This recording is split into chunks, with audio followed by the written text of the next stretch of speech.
Hello and welcome. My name is Katelin Urgo. I am a 23-year-old writer, and today I'm going to be sharing with you all of my works in progress. I've been writing for as long as I can remember, so right off the bat I've got a lot of shit stored on my computer, guaranteed. And I also have this problem with deleting my writing. I never do because I'm always scared that I may need it in the future or I may want to come back to it at a later date, even though I almost always never do. But I keep everything, I hold on to it like a hoarder, so I'm going to be sharing with you some of my works in progress, as well as how I rank stories in top, middle, or low priority, and then I have a whole separate folder devoted to stuff that I will probably never touch again. If you're not already, then go ahead and subscribe to this channel and hit that notification bell so you don't miss any of my videos. Now let's get into my works in progress. I would love to know how many I actually have. I mean, I guess I could do 4, 5, 6, 7, 8, 9, 10, 11. Okay. I'm gonna say between 11 and 13. I have a lot of works in progress and I've always had trouble finishing them for a multitude of reasons. I've talked about how school was really hard for me to write and balance that, and then I started working full-time, and the first time that I happened to finish a book is when I was in quarantine and I had nothing better to do. So that is why I have so many books started and very few finished. In my folder titled We'll Never Touch Again, I have a story called Maya, and I actually started this when I was in high school. I was in a creative writing course and we had to write like the first 10 pages of a manuscript, and so I came up with this girl who has these powers that were given to her by nature, and nature is trying to strip those powers back away from her because she's like a really shitty person.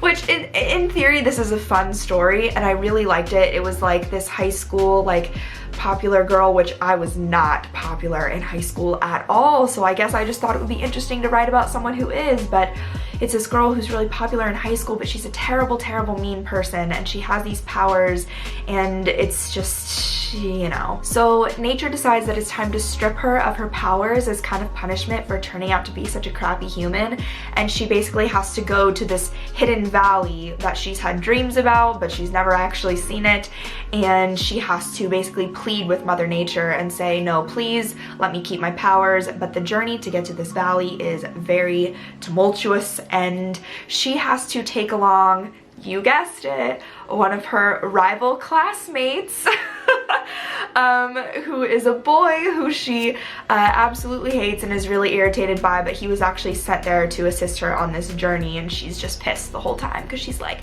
I can go on this journey by myself, and he's like, no you can't, and she's like, yes I fucking can. So it's a fun story, and I really do like the concept, and this is something I think out of all of these, if I were to pick up one of these stories again, it would be this one. But because I started writing it in high school, it is very, very bad. It's just the level of writing is not up to the caliber that I think I'm capable of doing today. So it would take a lot of work, and frankly, I have other stories that I'm more excited about. My next story is called To Be Alive and Living. I think I started this one in middle school, honestly, and I'm 99% sure it started out as a fan fiction, a One Direction fan fiction. You know, don't act surprised, those of you who've been watching my channel for a while. This story is basically about, it's really awful. This story has no good plot line. It's very much a Mary Sue kind of a character. She is a photographer and she gets poached from where she works at in Los Angeles. She works for a high-end fashion company as their in-house photographer, and she basically gets poached by Vogue to be the senior photo editor and photographer, like whatever the highest level you could be at Vogue magazine is.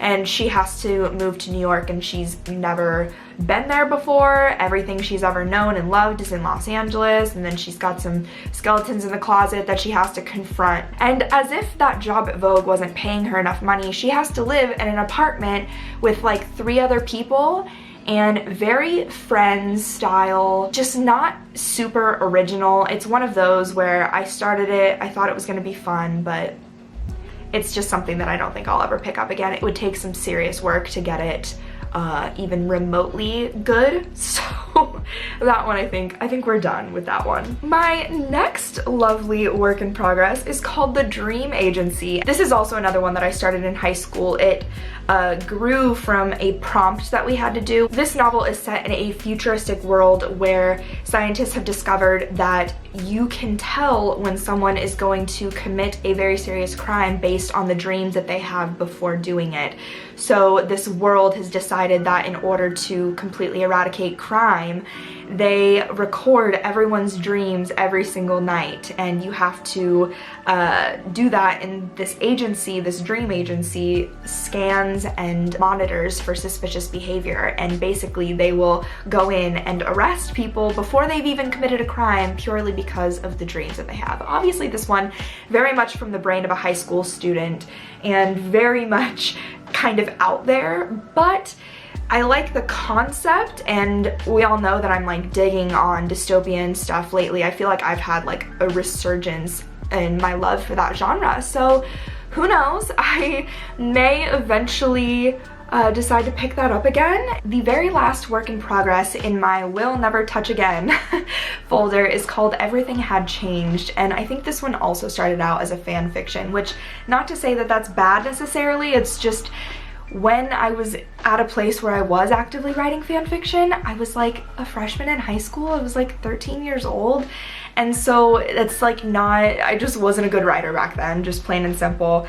And this one is basically about a summer camp, the kind where you go and you're away all summer, and this girl is brought to this camp unwillingly, because it's one of those where you have to share your feelings a lot, and they really keep a lot of tabs on you. It's not like fun camp where you get to go like play basketball and canoe and stuff. Like, this is like serious feelings camp. She meets a boy there who has been to camp multiple times, and she's been multiple times, and they kind of like bond over that. And then I think in the end there was going to be this big reveal that it was like kind of like a low-key therapy camp that her parents had been sending her to, and it was just, you know, see, like, you know what I mean? Like, it's just not as good as I know that I'm capable of now, and I have such better things to write about than stuff like that. Let's move on to my low priority. So this is stuff that I will eventually one day in my lifetime finish, guaranteed. It's just where I'm at right now is not the place where I feel like I need to be working on this every day. I have actually moved my genre project romance edition into the low priority folder, just because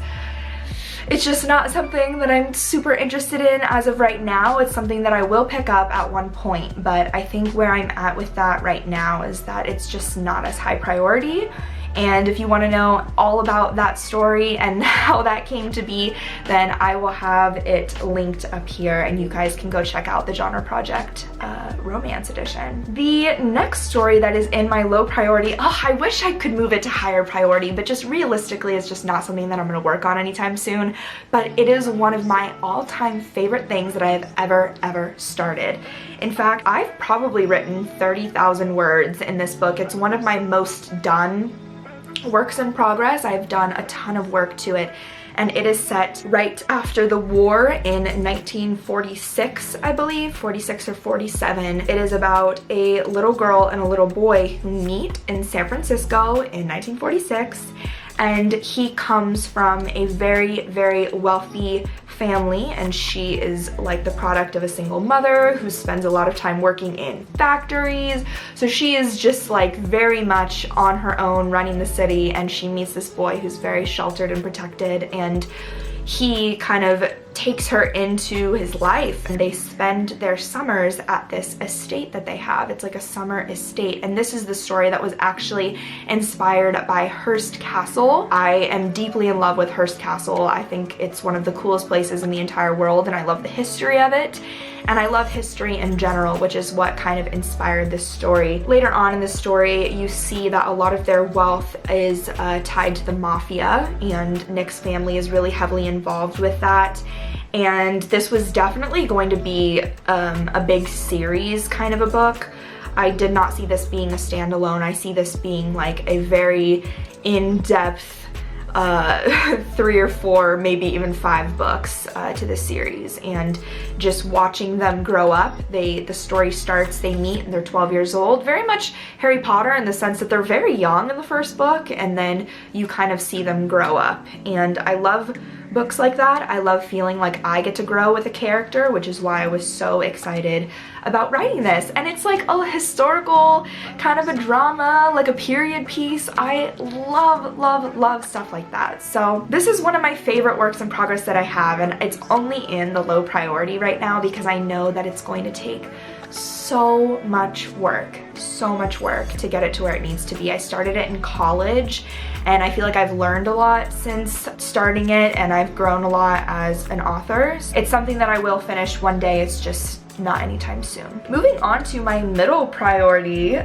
folder, I have, of course, the coloring book, which was my 2020 NaNoWriMo story. If you missed NaNoWriMo on my channel, you can go back. I vlogged every single day of National Novel Writing Month, and it's the whole process of me writing this story that is entirely set in a coloring book. And if you would like to know more about that, you've got to go watch those videos, because looking back, my thought process of how we got to the end of Nano is hilarious, and just all of the twists and turns that I had to go through to end up with 50,000 words of a guy and a girl stuck in a coloring book. Very, very weird. All right, moving on to the top priority folder. This is my last folder. The top priority folder has my dystopian work in it. It was my first time doing the genre project, and I chose dystopian, and I love this genre, and the story that I'm writing, I work on it almost every single day. I love it.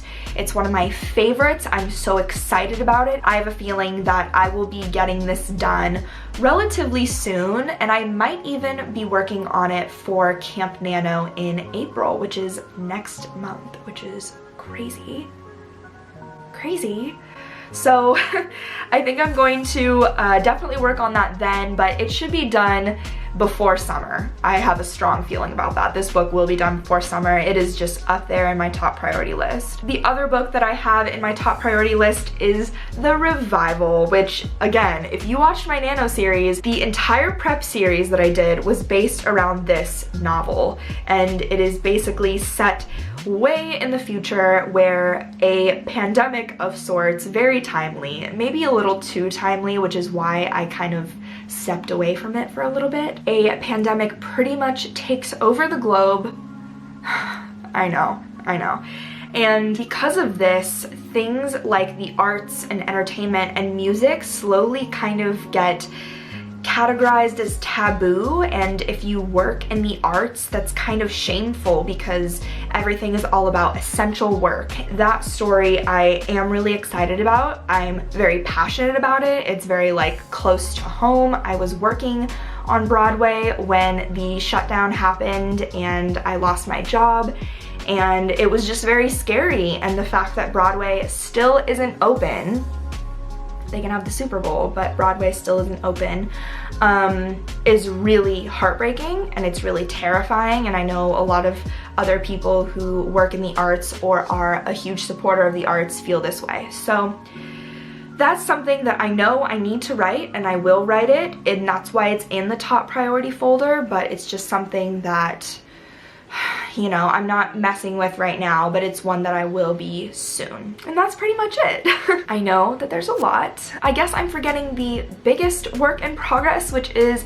my book titled All That's Forgotten, which I am currently on the 4th stage of edits with my editor Emily, and I am going through and revamping a ton of stuff, doing a ton of rewrites, and we're getting ready to send that off to agents and make sure that it's all pristine to see if anyone wants to represent my book and see if I could get that traditionally published. So that's really exciting. And I guess a little branch off of that is that we decided that All That's Forgotten is going to be a duology, so 2 books.